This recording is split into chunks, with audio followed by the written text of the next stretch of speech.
सबसे बड़ा कुल रघुकुल है इस सृष्टि में, इस संसार में। क्यों जी, है कि नहीं है? सबसे बड़ा कुल इक्ष्वाकु वंश, ब्रह्मा जी से प्रारंभ होता है। इक्ष्वाकु वंश, नहुष, भरत, सगर, मांधाता, हरिश्चंद्र, दिलीप, रघु, अज, दशरथ, राम, लव, कुश, सोडी, वेदी, ये सब रघुकुल है। इस कुल में बहुत परम प्रतापी राजा हुए, उनका नाम है राजा दिलीप। क्षत्रिय वंश है, सूर्यवंशी है, स्वर्ग से आ रहे थे, परम प्रतापी राजा थे, पूरे संसार के राजा, पराक्रमी राजा। संतान कोई नहीं थी अभी तक, स्वर्ग से आ रहे थे, पत्नी रजस्वला थी, रास्ते में गाय मिली, उसको प्रणाम करना तो अलग, उसकी ओर देखा ही नहीं, बाम भाग छोड़े उड़। हमारे तरुण भैया आए कि नहीं? आए नहीं, आए थे। वो भी बहुत अच्छी कथा कर रहे थे गौ माता की, 8 कथाएं वो भी कर चुके हैं। तो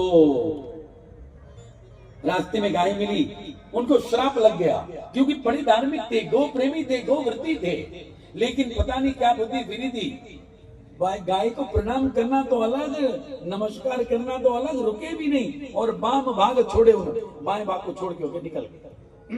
वही श्राप लगा। श्राप कौन सा हुआ? अभी तक तो संतान थी नहीं, श्राप भी लगे, संतान होगी नहीं। अब दुखी रहने लगे आके, ना महल में राजपाट में मन लगे, ना महल में लगे, ना दरबार में मन लगे, कहीं मन।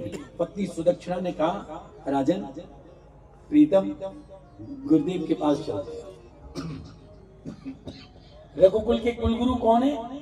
गुरु वशिष्ठ, उनके पास गए, सारी बातचीत हुई, ध्यान में आया, आपसे तो गो का निरादर हुआ है, आप श्रापित हो गए हो, तो बताओ गुरुदेव श्राप से मुक्ति का उपाय। बोले जाओ गौ सेवा करो। पत्नी सुदक्षिणा, स्वयं राजा दिलीप महल छोड़ के, दरबार सब कुछ छोड़ करके गुरु वशिष्ठ के आश्रम में आके कामधेनु की बेटी नंदिनी की सेवा में लग गए। और सेवा भी कैसी? बैठक पर बैठक, चलत पर चलत, ये लिखा है ग्रंथों में। जब गाय बैठती थी तभी बैठते थे, खड़ी होती थी खड़ी हो जाती थी, चलते थे चल पड़ते थे, रुकती थी रुक जाते थे, खाने के बाद ही भोजन करते थे, पानी पी लेती थी नंदिनी, उसके बाद पानी पीते थे, सोने के बाद ही सोते थे, जागने से पहले थाल लेके ऐसे खड़े होते, वो खड़े होते थे, आरती उतारते थे, गुड़ की डेली खिलाते थे, फिर दिनचर्या शुरू करते थे। दिन में गाय चराने को ले जाते, परछाई की तरह रहते थे। जंगल में एक दिन गौ माता अदृश्य हो गई, ढूंढे सारे जंगल में गौ माता को ढूंढे, मिली नहीं रही। ढूंढते ढूंढते पसीना में तरबतर एक गुफा में पहुंचे। गुफा के प्रवेश द्वार पर सिंह खड़ा था, अंदर गौ माता सहमी सहमी खड़ी थी, सिंह खाने को दौड़ा। कहते बहुत बहस हुई राजन की। सिंह समझाता था, राजन क्यों मूर्ख हो, मेरा भोजन मेरे सामने, मुझे कोई पाप नहीं लगने वाला, तुम और कितनी गाय दान कर देना। कह रहे इतनी बहस हुई, बाद में राजन ने कहा तुझे बहुत ही भूख लगी है ना, तुम मेरी बलि ले ले, मेरे शरीर से भोजन कर ले। लेकिन नंदिनी को कुछ नहीं कहता। इतने में ही सिंह अदृश्य हो गया। वो नंदिनी ने अपनी माया से प्रकट किया, राजा की परीक्षा ली और कहा राजन तुम परीक्षा में उत्तीर्ण हुए, मुझे केवल दूध देने वाली गाय मत जानना, मैं कौन हूं? सर्व काम दुधे देवी, सभी इच्छाओं की पूर्ति करने वाली। जाओ 1 वर्ष के अंदर तुम्हारे घर में सुत आएगा। परीक्षा तो ऐसी वैसे है ना। एक रघु आए, रघु के अज आए, अज के दशरथ आए, और दशरथ के भगवान राम का प्रागट्य हुआ। कहते दशरथ जी ने राम जी के प्रागट्य पर 10 लाख गौ माता, उनके सींगों को सोने से मड़ा करके, दुशाला उड़ा करके, कांसे का बर्तन दूध धोने के लिए ब्राह्मणों को दान में दी। 10 लाख गौ, भूमि दान। भगवान को फिर 14 वर्ष का वनवास मिला, सबको पता है ना?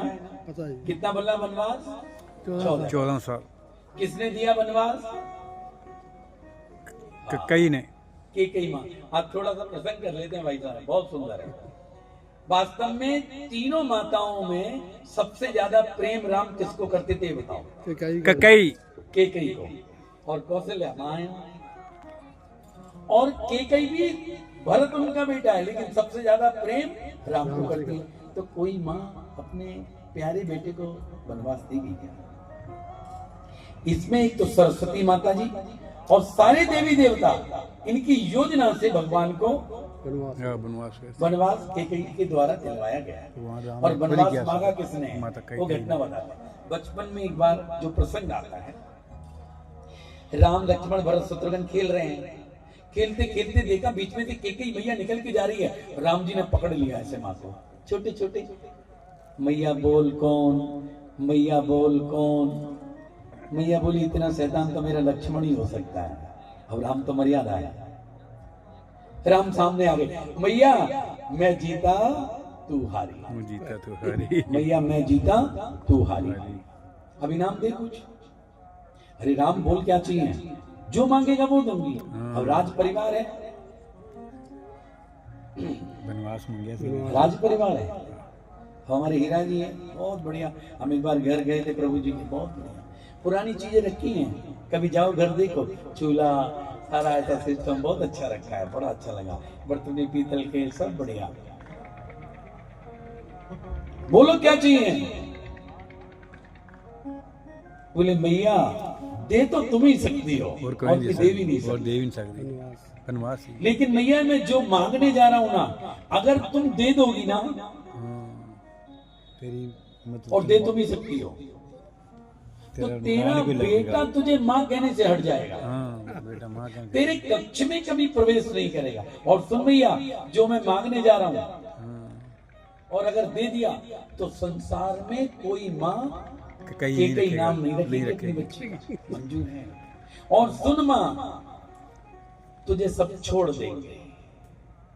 तब केकई ने कही, आज मुझे पता चला ये राम नहीं है, ये साक्षात पर ब्रह्म है। बोल राम क्या चाहिए?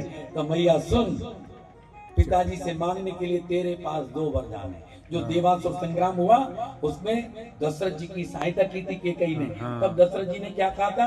केकई तुमने मेरे नए जीवन की रचना की है, नया जीवन दिलवाया। समय जब आएगा तो मेरे से 2 वरदान मांग लेना। तब राम जी ने कहा 2 वरदान मांगने का समय है, क्योंकि मेरा जन्म क्यों हुआ है पता है?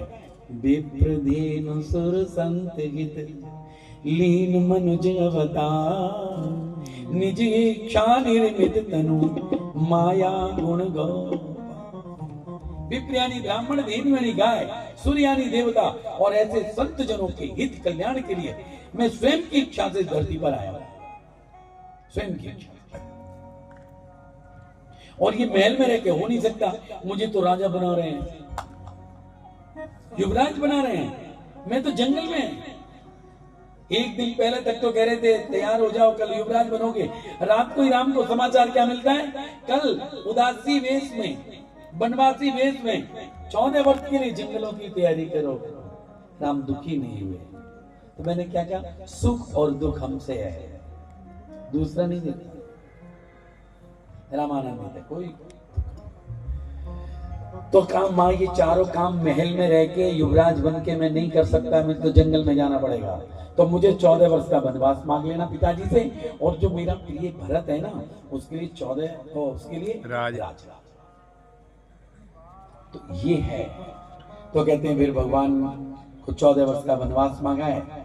भगवान ने बहुत सुंदर यज्ञ की रचना की है, त्रिजट नाम के ब्राह्मण को बुलाया है, और यज्ञ करने के बाद 60,000 गौ माता उस त्रिजट नाम के ब्राह्मण को दान में दी। 60,000। तब यही होता था सबसे बड़ा दान होता। पीछे से क्या हुआ? आर्य सुमंत को भेजा, बहला के कथा कहानी सुना के राम को जरा जंगल में घुमा के वापस ले आना है। आर्य सुमंत गए, राम जी वापस नहीं आए। फिर तो हे राम हे राम, उनको वो याद आता है श्राप। कौन सा? श्रवण कुमार का। जब तुम्हारे प्राण निकलेंगे तुम्हारे पास तुम्हारा कोई नहीं होगा, बेटा नहीं होगा। दो ननिहाल में हैं, दो वनवास में हैं। और दशरथ जी का शरीर शांत होता है। दोनों छोटे भाइयों को ननिहाल से बुलाया है। आने के बाद बहुत बुरा भला कहा है। कैकेयी मैया को तो 3 शब्द ऐसे बोले हैं। एक तो मैं मां नहीं कहूंगा, दूसरा क्या कहा है, कक्ष में प्रवेश नहीं करूंगा, तीसरा शब्द कभी बोलना भी मत, चौपाई में आएगा, मन ही मन रखना। जैसे गायत्री मंत्र को हमें मुख से बोलना नहीं चाहिए, मन ही मन करना चाहिए। ध्यान से सुन लेना ये बात। गायत्री मंत्र को मुख से उच्चारण नहीं करना चाहिए, अंतरंग होके गाना चाहिए। ठीक है भाई, तुम कहां चले जाते हो? ये तो भाग जाता, 3 बार भाग चुका है यहाँ से। हेलो। भरत चले चित्रकूट ओ रामा, राम को मनाने। भरत चले चित्रकूट ओ रामा, राम को मनाने। राम को मनाने, राम को मनाने, राम को मनाने, राम को मनाने।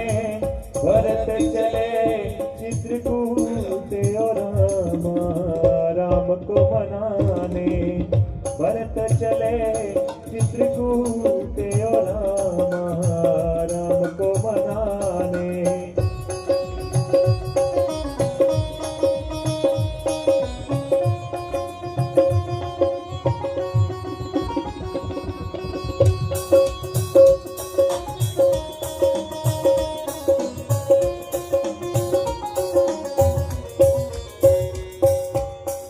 सोने महल है सोनी अटरिया, सोने महल है सोनी अटरिया।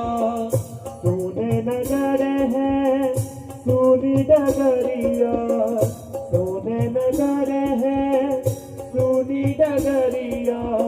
सोने है बाग सुहाने ओ राम, राम को मनाने। भरत चले चित्रकूट ओ रामा, राम को मनाने।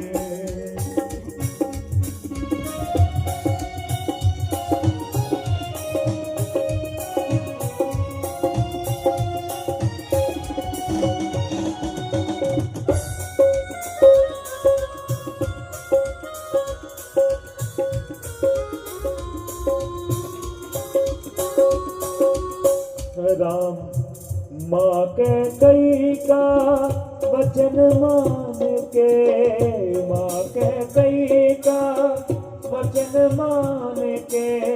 राम जी निकले इतना ठान के, राम जी निकले इतना ठान के। पहुँचेंगे कब हम ठिकाने ओ राम, राम को मनाने। भरत चले चित्रकूट ओ रामा, राम को मनाने। भरत चले चित्रकूट ओ रामा, राम को मनाने। आज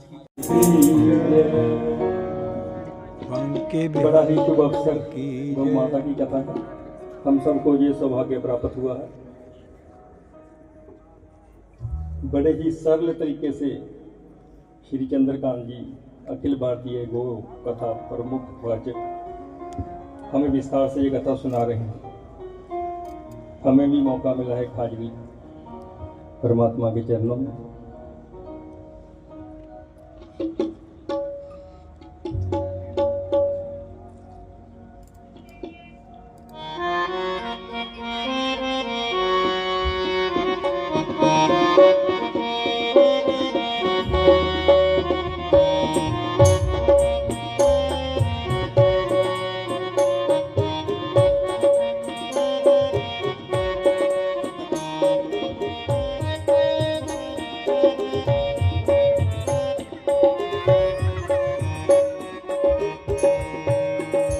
यमुना का किनारा है, मौसम भी सुहाना है। यमुना का किनारा है, मौसम भी सुहाना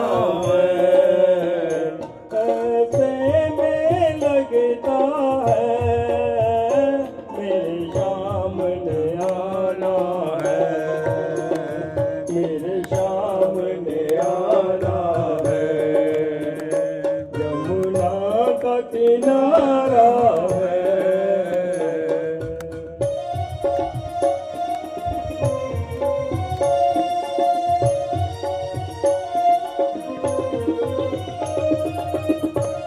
ऐसे में लगता है मेरे श्याम ने आना है। श्याम की झांकी राधा के साथ अब सबके सामने। सब एक बार मिलके बोलिए, बोलिए बांके बिहारी लाल की जय। राधा रानी की। अब ठीक है।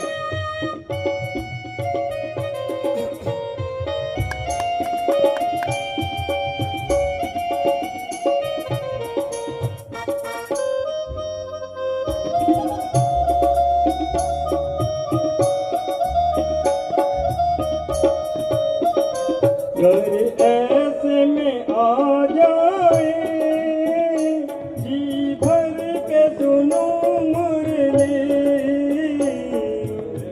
ऐसे में आ जाए, जी भर के सुनो मुरली। जी भर के सुनो मुरली, वही मुरली है जिसका हरि कोई दीवाना है। ऐसे में लगता है मेरे श्याम ने आना है, श्याम ने आना है।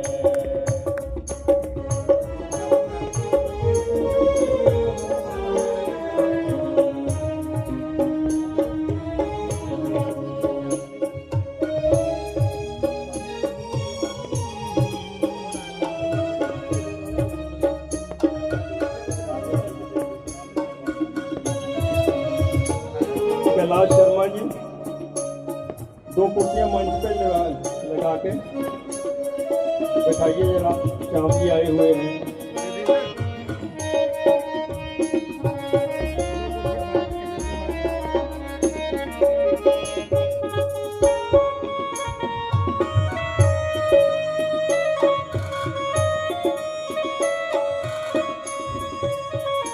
सिर मोर मुकुट सोहे, गल जयंती माला। सिर मोर मुकुट सोहे, गल जयंती माला। गल जयंती माला, इस रूप में न्योछावर, इस रूप में न्योछावर, इस दिल का खजाना है। ऐसे में लगता है मेरे श्याम ने आना है, मेरे श्याम ने आना है।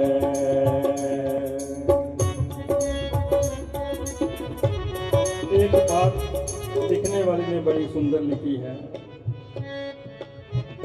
वृंदावन सा बन नहीं और नंद गाँव सो गाँव। राधा जैसी गोपिका और कृष्ण कृष्ण जैसो नाम। जे आशिक मस्त फकीरी के दुनिया से मोहब्बत कम करते, लो लागी हरि नाम की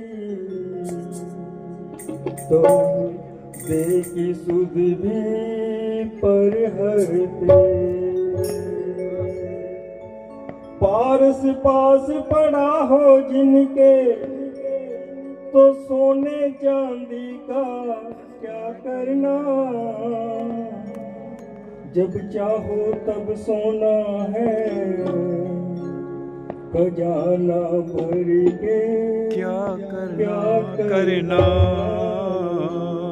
खजाना भर के क्या करना। वृंदावन में हुक्म चले बरसाने वाली का, वृंदावन में हुक्म चले बरसाने वाली का। मेरे श्याम दीवाना है उस राधा रानी का, मेरे श्याम दीवाना है उस राधे रानी का, मेरे श्याम दीवाना है। राधे रानी का।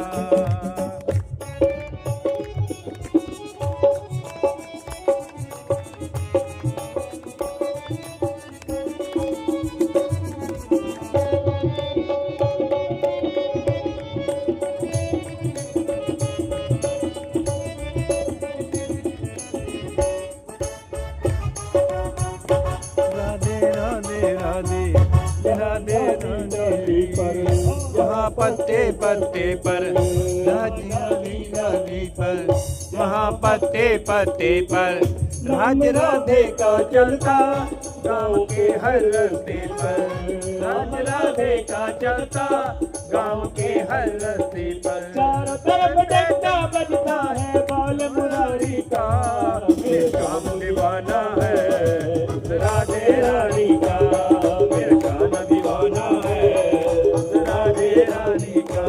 राधे राधे राधे राधे राधे जय राधे राधे राधे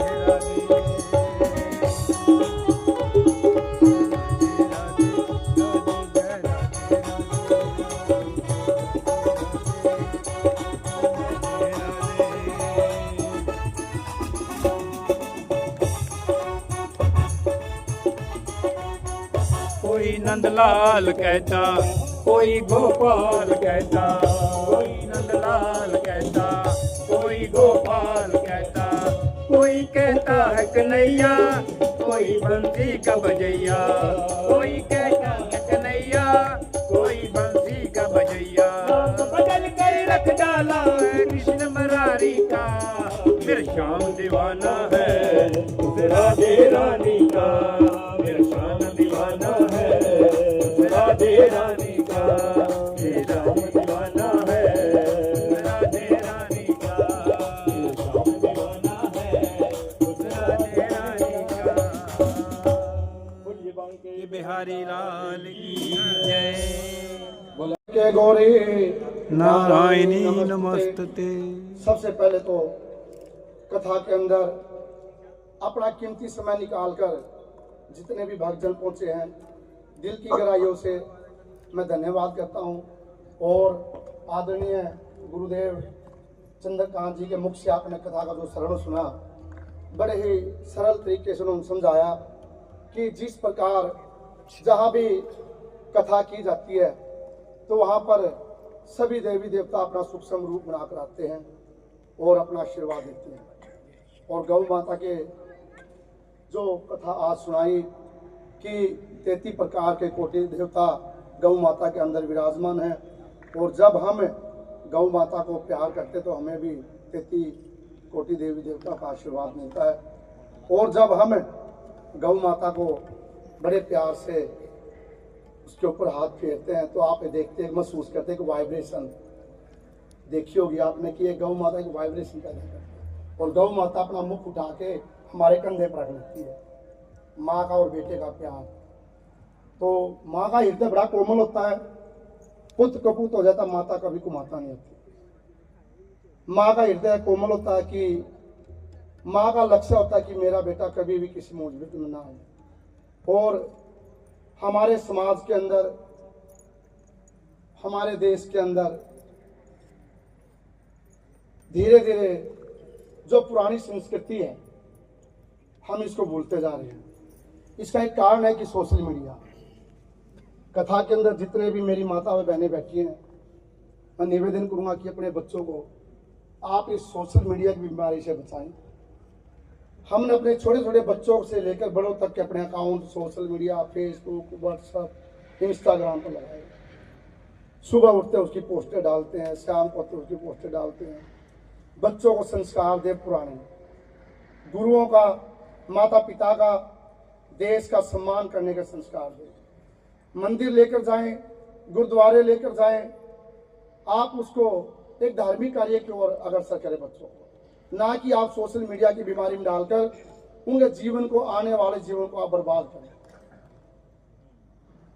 मैं सभी से निवेदन करूंगा कि इंसान के सबसे पहले माता पिता, उसके गुरु, जो कि हमें इस संसार में लेकर आए, और जिस घर के अंदर माता पिता का सम्मान नहीं है, तो मैं नहीं चाहता कि उस घर के अंदर किसी भी देवी देवता का आशीर्वाद है।